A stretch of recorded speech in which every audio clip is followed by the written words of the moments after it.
आज एक बड़ा खुशी और तारीखी दिन है हमारी पॉलिटिकल पार्टी के लिए कि बिहार प्रदेश में MIM पार्टी को बिहार की जनता ने न सिर्फ अपने वोटों से बल्कि अपनी मोहब्बतों से इतना नवाजा कि मेरे पास अल्फाज नहीं है कि कैसे मैं उनका शुक्रिया अदा कर सकूं।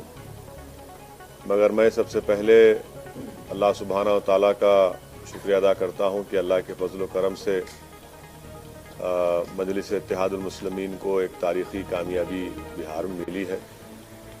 मैं साथ ही साथ जो हमारे बिहार प्रदेश के अध्यक्ष हैं जनाब अख्तरुल ईमान साहब का और जनरल सेक्रेटरी आफ्ताब साहब का, आदिल साहब का और तमाम बिहार के मेरे पार्टी के जिम्मेदारों का शुक्रिया अदा करता हूं कि उनकी बड़ी सख्त जिद्दोजहद और मेहनत रही और उसी मेहनत का नतीजा रहा कि आज हमको एक बहुत बड़ी कामयाबी हासिल हुई।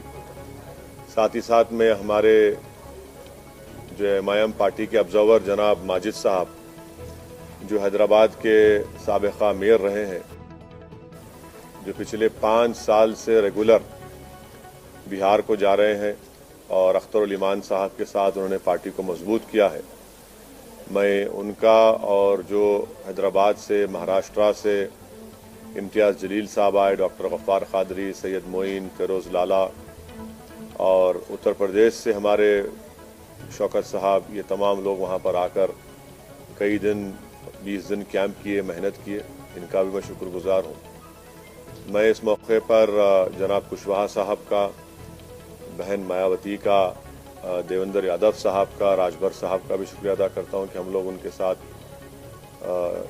ग्रैंड डेमोक्रेटिक सेकुलर फ्रंट बनाए, हमने साथ इलेक्शन लड़ा।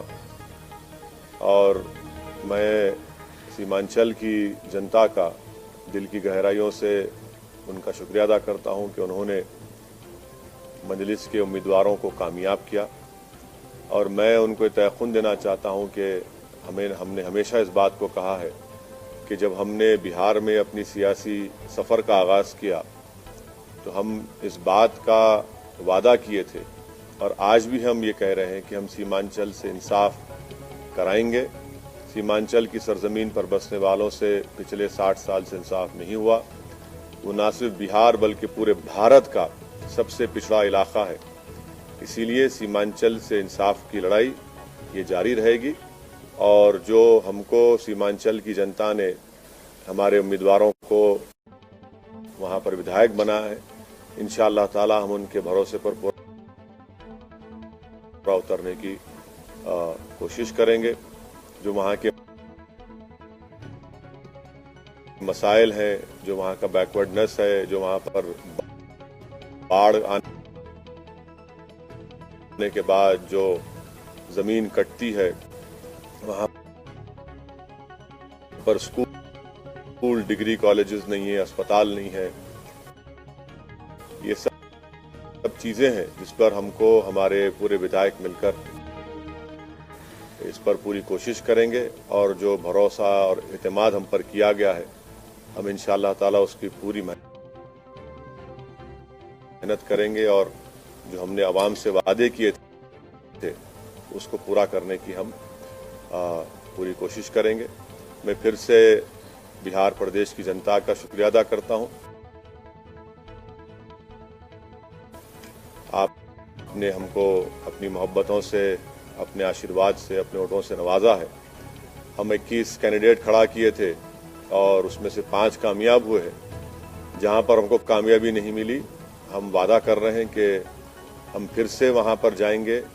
क्यों हमको नाकामी हुई, उसकी क्या वजूहात हैं, उसको हम अपनी कमजोरियों को दूर करेंगे और बिहार में हम एक इससे ज़्यादा हम एक बड़ी पॉलिटिकल फोर्स बनने की पूरी कोशिश करेंगे।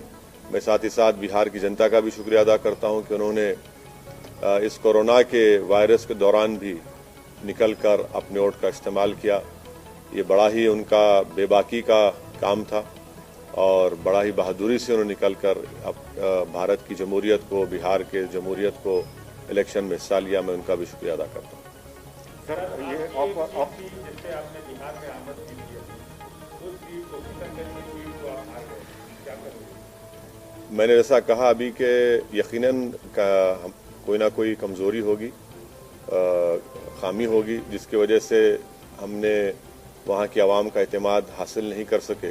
इस पर हम बैठकर बात करेंगे जनाब कमरुल्लाह साहब से और उन कमज़ोरियों को दूर करेंगे और इंशाअल्लाह ताला हम दोबारा उस सीट को उस पर कामयाबी हासिल करेंगे। सर, आप तो तकरीबन 15 दिन वहाँ पे कैंपेनिंग किए और 50 से भी ज़्यादा सभाएं किए, तो कैंपेनिंग के दौरान आपने क्या देखा और ये जो नतीजे आए हैं उसको कैसा आंकते हैं सर? मैं वहाँ पर 65 सभाएं मैंने की जनाब कुशवाहा साहब के पार्टी के कैंडिडेट्स के लिए, बहुजन समाज पार्टी के कैंडिडेट्स के लिए, और फिर उसके बाद हम अपने पार्टी के कैंडिडेट्स के लिए कैंपेनिंग में हिस्सा लिए।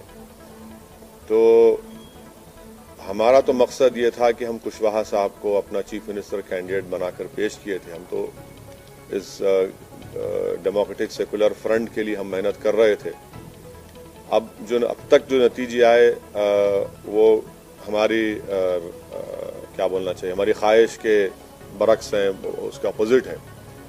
अब जो नतीजा है जो भी है, अब तक जितना आया, अभी काउंटिंग चल रही है, ये तो बिहार की जनता का फैसला है और जमहूरियत में आवाम का फैसला जो होता है वो नतीजा वही निकलता है। तो अब मैं कौन होता हूँ जब इतने बड़े बड़े सेफोलॉजिस्ट उनके प्रेडिक्शन गलत निकले। तो असदुद्दीन ओवैसी तो ट्विंकल ट्विंकल लिटिल स्टार है। तो हम तो अपना जो काम करना था हम किए। अब देखिए फाइनल नतीजा जब आता है जब ही कुछ बताया जा सकता है। तो फाइनल नतीजा अगर जरूरत पड़ी तो क्या आरजेडी के साथ जाएंगे सर? देखिए प्रसाद साहब, हमारी लड़ाई जो है सीमांचल के इंसाफ की लड़ाई रही है और मैंने अभी शुरुआत में ये कहा कि सीमांचल न सिर्फ बिहार बल्कि भारत का सबसे बैकवर्ड एरिया है और जितनी पार्टीज को उनको सत्ता मिली, इख्तदार मिला, उन्होंने सीमांचल से इंसाफ नहीं किया। मिसाल के तौर पर जितने एजुकेशन इंस्टीट्यूट्स हैं वो या तो पटना, नालंदा या फिर दरभंगा के अतराफ में बनाए गए। एम्स लाया गया तो सीमांचल को उससे महरूम कर दिया गया। एक गवर्नमेंट का अस्पताल सीमांचल में नहीं है। हर साल बाढ़ की वजह से हजारों एकड़ जमीन कट जाती है, फसल बर्बाद हो जाती है और फसल का उनको मुआवजा, जो 3 डिसमिल जमीन मिलना या उसका मुआवजा मिलना, वो नहीं मिलता। सबसे ज्यादा पलायन वहां के नौजवान दिल्ली, हरियाणा, पंजाब जाकर वहां के खेतों में काम करते हैं।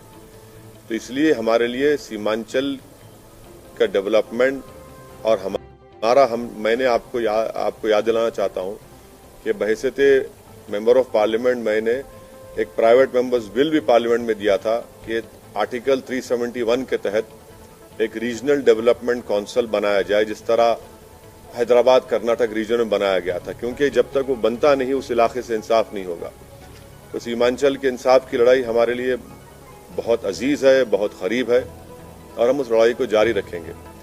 आपके सवाल का जवाब उसी वक्त दिया जा सकता है जब पूरे रिजल्ट सामने आ जाएंगे, किस पार्टी के पास कितने एमएलए जीते, उसके बाद हम फैसला लेने के मौक़िफ़ में रहेंगे। मगर मैं आपको इतना बताऊंगा कि हमारे जो 5 एमएलए हैं और हमारे जो बिहार प्रदेश के अध्यक्ष जनाब अख्तरुल साहब, मैं उनसे भी बात करूंगा, उनसे भी हम लोग बात करके उनसे पूछेंगे, उनका मशवरा लेंगे और उसके बाद जब सामने पूरे नतीजे आएंगे वो देखकर फिर कुछ फैसला लिया जाएगा। अभी इस पर मैं कैसे बताऊंगा? अब देखिए, इफ्स एंड बट्स में मत बात करिए। जब पूरा नतीजा सामने आ जाएगा, अभी भी काउंटिंग चल रही है, अभी 60-70 लाख वोट अभी काउंटिंग होना बाकी है। तो हर पार्टी के पास कितने एमएलए हैं, कौन वो मैजिक नंबर 122 को पार करता है, वो देखना पड़ेगा। इकरार भी नहीं है, इनकार भी नहीं है कि सीमांचल के डेवलपमेंट को लेकर अगर कोई बड़ा कॉमन मिनिमम प्रोग्राम के साथ सीमांचल के डेवलपमेंट को लेकर आपके सामने आता है तो क्या आप उसका समर्थन करेंगे? पहले तो रिजल्ट तो आने दीजिए ना। देखिए, पहले तो रिजल्ट, पूरा फाइनल रिजल्ट आने दीजिए। नहीं, क्या साफ है बताइए? मेरे तो साफ नहीं दिख रहा। अभी तक तो कोई साफ ही नहीं है। अभी तक तो कोई ये कभी इधर कभी उधर, यकीनन क्लिफ हैंगर होगा, बट नतीजा तो आने दीजिए, फिर बात करते हैं। मैं आपसे क्या कह रहा हूं कि मैं हमारे बिहार के अध्यक्ष और एमएलएज हम सब बैठेंगे, बात करेंगे, उसके बाद कोई फैसला करेंगे।